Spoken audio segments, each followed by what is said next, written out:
Hi மக்களே! இந்த video பாருங்கள். இந்த வீடியோ பார்க்க நல்லா தான் இருக்கும். ஆனால் இது வந்து பார்த்தீங்கன்னாக்கா, திருமாலா அவர்கள் வந்து பார்த்தீங்கன்னா, கோர்ட்டு முன்னாடியே அதே இடத்துல வந்து பார்த்தீங்கன்னா, அதாவது அவங்களே போய் அவங்களோட கார் வந்து வேற ஒருத்தரோட வண்டியை இடிச்சிட்டு, அந்த வண்டிய இடிச்ச உரிமையாளர் வந்து பார்த்தீங்கன்னா, ஏன் இடிச்சீங்கன்னு கேட்க போனா, அவரே வந்து பார்த்தீங்கன்னா, இவங்க அடிச்சு முடுக்கியிருக்காங்க. அதுவும் இல்லாம அவரோட வண்டியும் சேதப்படுத்தியிருக்காங்க.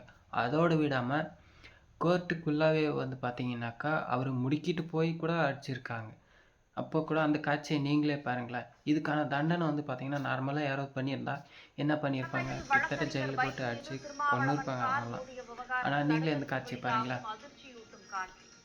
பார் கவுன்சிலுக்குள் சென்ற பின்னரும் வழக்கறிஞரை துரத்தி சென்று தாக்கிய விசிகாவினர்.